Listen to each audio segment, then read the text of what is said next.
Bonjour et bienvenue dans ce nouvel épisode de The Process House saison 2. Je suis Ash, votre hôte, et aujourd'hui, je vous emmène à la rencontre du domaine du luxe qui est représenté par le fondateur de la maison Harold WSA et sa responsable communication. Daniel, Loïs, bienvenue. Merci, bonjour. Ça nous fait plaisir de vous avoir sur le plateau de la saison 2 de The Process House. Je pense que dans notre public, il y a des gens qui vous connaissent, mais pour ceux qui ne vous connaissent pas, est-ce que vous pouvez vous présenter, dire ce que vous faites un petit peu, nous raconter votre histoire? On va le faire pas trop long, parce qu'il y a beaucoup à dire. Je me présente, je m'appelle Daniel Messarly, je suis le fondateur aussi de Harold WSA, qui est la bijouterie à Genève. Nous sommes essentiellement une bijouterie et nous faisons également horlogerie. On est représentant de plusieurs marques et nous avons créé notre propre marque. D'accord. Donc vous êtes actif sur plusieurs secteurs qui forment votre activité globale. Exactement. On est assez polyvalent. On a une vision de l'horlogerie et de la bijouterie qui va un peu au-delà de ce qui est classique. Comme on est représentant de marques, donc on représente, on les revend, on est officiellement revendeur et on fait notre propre marque où je me suis laissé inspirer par nos voyages que nous avons faits dans différents pays, notamment aussi les grandes foires qui se situent à Hong Kong, à Bangkok et à Bâle aussi, qui est la foire la plus importante, qui était la foire la plus importante pour l'horlogerie. Daniel, je sais que vous êtes un expert dans les montres de haute gamme. Et justement, aujourd'hui, vous nous avez fait le plaisir de nous ramener la Harold B10 qu'on voit dans le trailer. C'est avec ce modèle que tout a commencé. Exactement. Est-ce que vous pouvez nous en dire un peu plus? Ah oui, avec plaisir, parce que voilà, c'est... Oui. C'est assez sympa, dans le sens qu'il faut savoir qu'en tant qu'horloger, moi-même, j'ai vu une publicité d'un fabricant qui a sorti un nouveau mouvement. Et quand j'ai vu ce mouvement, j'ai dit, mais qu'est-ce qu'il est fabuleux, il me plaît énormément, il faut faire quelque chose autour. Et j'ai trouvé, et j'ai cherché, j'ai trouvé des artisans avec qui on a dit, mais ça, il faut faire quelque chose. Et ils ont dit, oui, ben on peut. Et on s'est lancé à faire une toute première montre pour nous. On n'en a jamais eu fait. Mais vu la base qui m'a inspiré, on a commencé à créer autour le cadran, la boîte, le nom, le matériel. Mais d'ailleurs, justement, ce nom, est-ce que vous pouvez nous dire d'où ça vient? Harold, ça c'est une recherche approfondie de la part également de mon associé qui lui est aussi dans le métier et on a cherché à se démarquer avec un nom qui est facilement prononçable, qui marque et qu'on n'oublie pas. Alors Harold, il se dit Harold dans le monde entier la même manière. Ah, ça c'est très malin, ça. C'est le nom que on vous dit, vous appelez Pierre, on va pas le retenir. Harold, il frappe un peu plus et il n'y a pas de distinction avec les langues. Mesdames et messieurs, retenez bien ce premier conseil. Si vous voulez monter votre propre marque, choisissez un nom qui est facilement transposable dans toutes les langues. Ça, c'est universel et ça reste. Merci pour ce conseil précieux. Ça reste. Ça reste. Mais du coup, tout est parti de la Harold B10. Ouais. Moi, j'aimerais savoir une chose. Est-ce que vous en vendez encore de ce modèle? Ah non, pas du tout. D'accord. Ah, pas du tout. Là, on s'est fait un plaisir à créer notre première montre. C'était un travail gigantesque avec les acteurs qui étaient impliqués là-dedans, à savoir les fabricants, l'emboîtage, toute la gestion. Ça durait plus d'1 année. Et plusieurs fois, d'autres acteurs, ils ont voulu qu'on jette l'éponge parce que ça devenait long, ça devenait difficile, chercher les pièces pour fabriquer, en fait, 12 montres.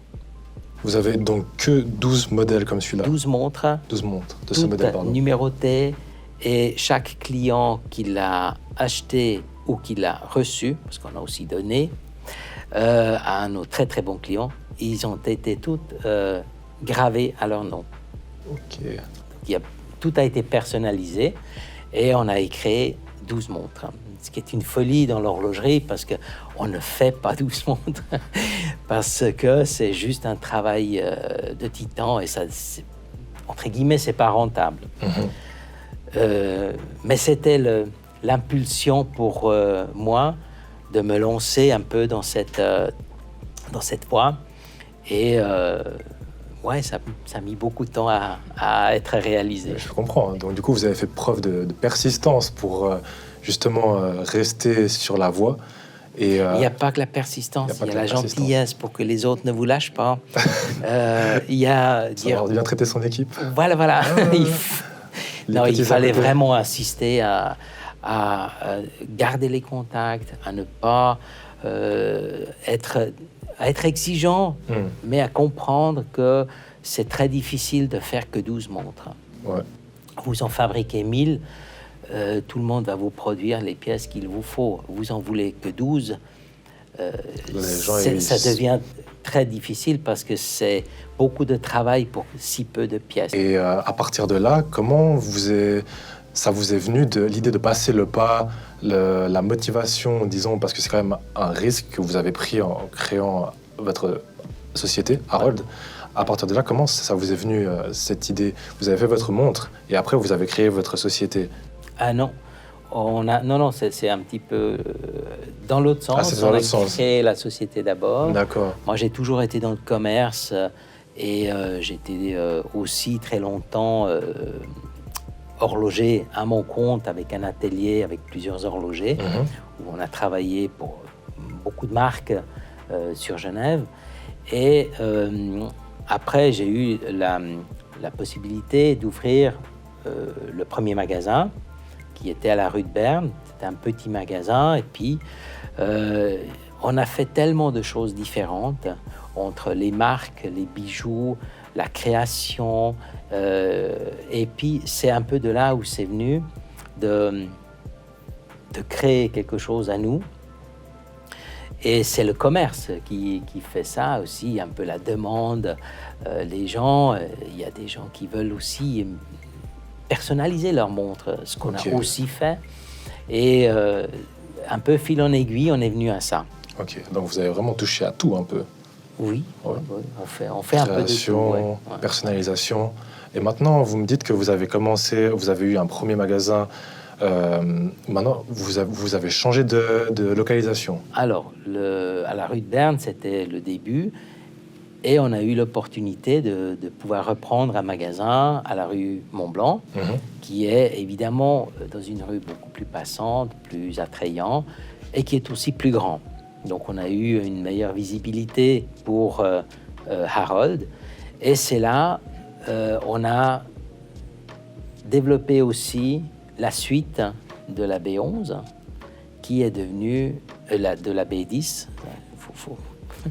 C'est la B10 qui était la première, et la B11 qui est devenue la deuxième, où on s'est dit, on fait quelque chose horlogerie, mécanique, automatique, il faut chercher un petit peu là-dedans. Là, c'était le next level. C'était le pas suivant, exactement. D'accord.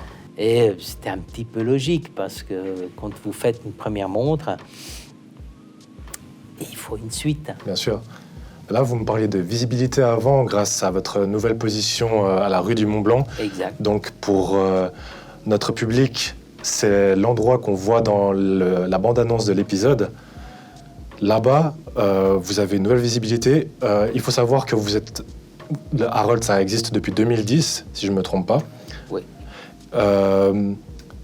En termes de visibilité, vous avez sûrement dû faire évoluer votre stratégie. Donc, Loïs, responsable en communication pour Harold WSA, est-ce que tu peux nous dire un peu comment l'évolution s'est passée votre présence d'abord physique, puis je sais que vous avez un site. Ouais. Comment ça se passe avec les réseaux? Parce qu'il a fallu forcément adapter votre stratégie au jour d'aujourd'hui. Alors, il faut savoir qu'au tout début, donc, quand on a changé d'endroit de magasin, je n'étais pas présente niveau communication, parce que j'étais encore dans les études, justement, dans la communication. Et ça fait exactement Tu te préparais? un an et demi, non, voire 2. Ouais, 2 ans, que j'ai vraiment tout repris. Ok. J'ai recréé un site, parce que notre site était plus vraiment d'actualité. Il n'était plus autant à la mode que maintenant, on va dire. C'est pas d'actualité. Il n'était pas que d'actualité. C'était un peu compliqué. Ouais, besoin Mais de du passer coup, à un autre niveau. faut passer à un autre niveau. Et on avait une communication, mais qui était très faible, qui est Classique. plutôt classique. Mais C'est-à-dire classique. il n'y avait pas vraiment Photos, comme maintenant. Ouais, c'était- Journaux. Ok, ah ouais, voilà, journaux, c'était- vraiment les Présence, anciens non. moyens, quoi. Voilà, c'était un peu ça. Non, mais on est C'est exactement d'accord. Non, on est d'accord là-dessus C'est ça. parce que Ok. c'est important de le dire comme Ouais. il faut. Parce qu'on n'était pas dans les nouvelles communications. Instagram, il était là, mais sans être Tout là. ça. Il était un peu perdu dans Instagram, je crois. C'était là sans être là. Ouais, c'est ça. Et du coup, j'ai tout repris, j'ai tout recommencé. Ça a été long, parce que tout reprendre, c'est quand même très compliqué. Bah oui, ça. Il faut mettre quelque chose de C'est- propre en C'est place. tout un process. C'est tout un process. Et, Ouais, c'est et du coup, maintenant, on fait avec les choses d'actualité. On essaye de tout le temps être un peu présent. Il y a des moments, c'est compliqué, Ok. mais on est là. Et on va être encore plus présent dans peu de temps. Tu dis c'est un peu compliqué. Est-ce que tu as peut-être une expérience à nous partager? De tout reprendre. Non, c'était quoi le moment le plus, disons, difficile dans la gestion, justement, et le process de remettre à jour Le site. le site? Ah oui, alors ça. Ah, le site, ça a été quelque chose. Ok. Je vous explique pas le premier site. Hein. Non, c'était vraiment. J'aurais dû le garder juste pour vous montrer. La Ah, pour différence. les archives. Juste Vous pour savez, les il faut archives. garder les archives. Non, c'était quelque chose. Après, il faut savoir que refaire un site de A à Z, c'est quand même très compliqué. Faut quand même savoir comment faire. On peut pas faire un site juste en faisant un site, c'est pas possible. Bien sûr, il faut avoir les connaissances, ça se fait pas comme ça. Exactement. Même en ayant les connaissances, de temps en temps, c'est quand même compliqué. Mais heureusement que, on va dire entre guillemets, que le confinement a été là. Alors ça nous a un peu aidé aussi. Ça nous a aidés. D'accord, ça a joué. Impact positif. on a- Parce qu'on ouais. on pouvait travailler un peu là-dessus. On a pu travailler sur le site du coup. Mais c'est à ce moment-là aussi qu'on a refait complètement le site. Ouais. Parce qu'on a remarqué que c'était le plus important, que les gens, ils vont sur le site. Ils vont sur les réseaux sociaux, mais il y a encore beaucoup de gens qui n'ont pas les réseaux sociaux. Mhm. Et que dès qu'on tape Harold sur Internet, il y a le site Ouais. et qui a le même contenu sur les deux, que ce soit sur le site, sur Instagram, sur Facebook, etc. Vous êtes aussi présent sur Facebook? Oui. Ok. Donc ouais, vraiment là, on comprend que l'importance de la présence sur le web, les Ouais. réseaux, Ouais. c'était primordial dans l'évolution d'Harold. Oui, oui. Donc on peut clairement dire que le deuxième conseil du jour, c'est toujours garder un œil sur, on va dire, le goût du jour. Et c'est ce que Daniel et Loïs nous enseignent aujourd'hui. Mais justement, tu nous disais, Loïs, que le confinement, ça vous a donné l'occasion de pouvoir mettre tout ça à jour. Oui. Comment la crise du coronavirus a affecté Harold, si c'est pas une question indiscrète? C'est pas indiscret. C'est la ça réalité. a affecté tout le monde. Évidemment, c'est une crise mondiale. Mhm. On n'a pas échappé. On a plus de personnes pendant des semaines qui passaient devant le magasin. Les rues étaient vides. Plus de fréquentation. Après, on ne peut pas vivre qu'avec la clientèle locale, ce qui est une clientèle qu'on soigne, évidemment, parce qu'on est là pour eux. Pour nous, il y a aussi le côté touriste, et forcément, quand tout est fermé, il n'y a personne. Par contre, effectivement, ça a affecté énormément la marche du magasin, les affaires. On a là aussi travaillé beaucoup à justement communiquer un petit peu plus pendant cette période. Ça n'a pas forcément amené des affaires, mais on a montré qu'on était présent quand même. Vous étiez toujours là. Qu'on était toujours là. Qu'on ne nous oublie pas. Qu'on ne nous oublie pas, exact. Mais c'est vrai qu'on a pris quand même un coup, mais ça c'est un peu comme tout le monde, je dirais. Mais c'est vrai que les réseaux sociaux, à ce moment-là, on s'est rendu compte quand même que c'était hyper important. Et puis, il y avait quand même des gens qui étaient intéressés pour une petite montre par là, un petit sac par là. Voilà. Et juste avec les réseaux sociaux, on mettait quand même ce qu'on avait en stock, en magasin. On disait quand même qu'on était présent, qu'on était là et que si les gens avaient envie de venir, il n'y avait aucun souci qu'ils pouvaient nous envoyer un petit message et qu'on était disponible présent aussi pour là. Alors, mais c'est vraiment à ce moment-là qu'on a remarqué que les réseaux sociaux, c'était quand même très important. Prise de conscience, très je pense. On peut observer beaucoup de business pour qui ça a été aussi une prise de conscience dans tous les secteurs quasiment. Donc, je pense pas que vous êtes les seuls concernés dans ce cas. Non, je pense qu'il y a beaucoup de gens qui sont concernés par ça. Et alors, on peut aussi dire qu'évidemment, les grands groupes, ils ont été affectés comme nous. Seulement, eux, ils avaient déjà ce qu'on n'avait pas nous, des réseaux et des moyens de communication qui étaient déjà énormes. Donc, je pense les petits, ils ont souffert bien plus parce qu'ils n'étaient pas prêts à affronter une crise pareille. D'accord, ouais. Les grands, ils avaient les ventes par Internet déjà, et les gens se sont rués là-dessus, et ils ont oublié les petits qui dans leur coin, n'avaient pas les moyens de se faire voir de la même manière que les tout grands. Les ressources nécessaires. On n'a pas les mêmes ressources, parce que les grands sites et tout ça, c'est des investissements énormes. Et qui rapportent aussi beaucoup, puisque ça fonctionne. Bien sûr. Mais je vois que dans notre métier, tout le monde n'est pas au même niveau. Il y a différents niveaux à ce jeu. Ah oui, tout à fait. Selon les moyens, vous ne jouez pas dans la même catégorie. Ça, c'est très clair. Ça, c'est sûr. Daniel, quel serait votre conseil numéro 1 pour une personne qui aimerait lancer son entreprise comme vous l'avez fait par le passé et qui aimerait franchir le pas? Quel serait vraiment votre conseil numéro 1 que vous lui donneriez? Bien réfléchir avant. Bien réfléchir avant. Le process. Bien réfléchir avant le process. Oui, c'est très important. Parce que quand on a une idée, il faut aller jusqu'au bout. Parce que vous ne l'essayez pas, vous ne saurez jamais. Vous pouvez toujours commencer petit. Il y a des milliers de gens qui ont réussi en commençant par quelque chose dans leur garage. Il y a des milliers qui ont fait la même chose et qui sont arrivés nulle part, mais ils ont essayé. Et il faut essayer. La peur de l'échec est énorme. Mais si on n'a pas fait l'expérience d'un échec, c'est qu'avec les échecs, vous avez du succès par la suite. Parce que vous faites de l'expérience, vous dites « Ah, ça n'a pas marché ».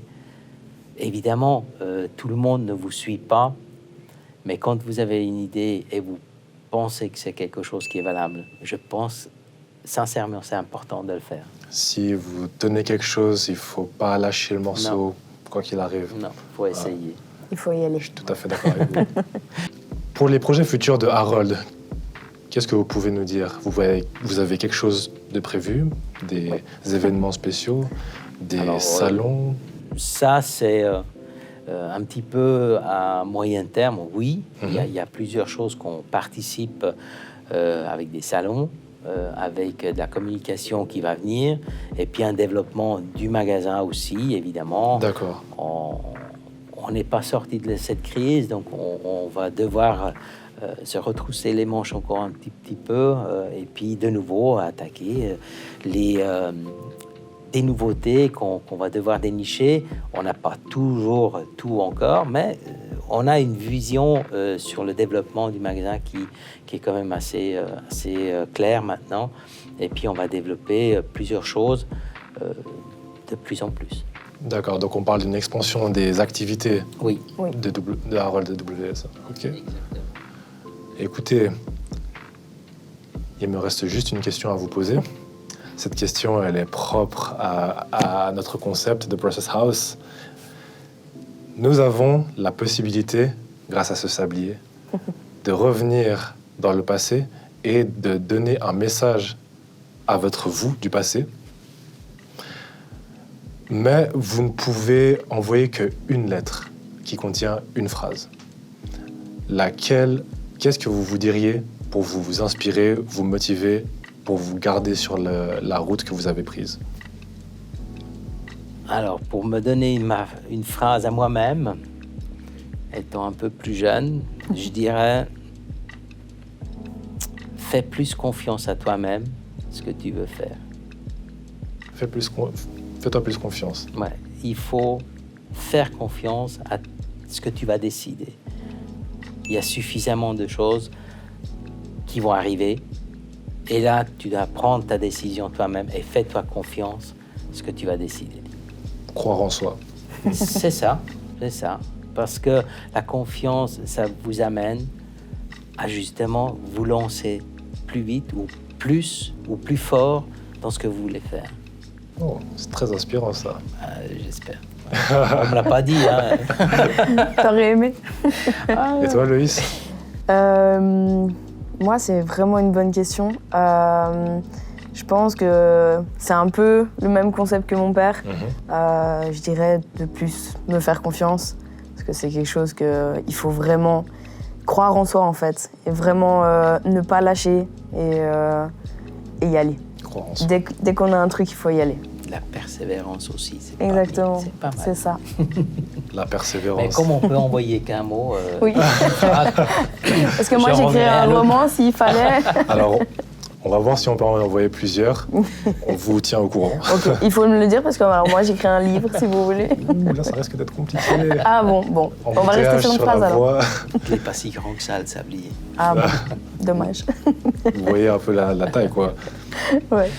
Daniel, Loïs, merci beaucoup d'avoir répondu présent pour cette interview. Merci, C'était un grand de Ça même. nous a fait plaisir à nous aussi. Et merci à Process House. J'aimerais aussi remercier l'équipe de production de The Process House, sans qui cet épisode n'aurait pas pu être possible. Je veux aussi remercier toutes les personnes qui ont participé de façon externe à la production, à la création et à la réalisation de cet épisode. Je pense à tous les beatmakers, à tous les artistes de Genève. J'aimerais aussi remercier nos sponsors, Bifadoro et La Buvette. L'épisode touche à sa fin. Si vous avez aimé, allez vous abonner à notre chaîne YouTube, allez nous suivre sur Instagram, vous pouvez retrouver tous nos épisodes et toute notre actualité là-bas. Mais restez encore un peu avec nous, car après le générique de fin, vous pourrez voir des indices sur le prochain épisode et sur l'identité du prochain invité. En attendant, je vous retrouve la prochaine fois et je vous dis Trust the process.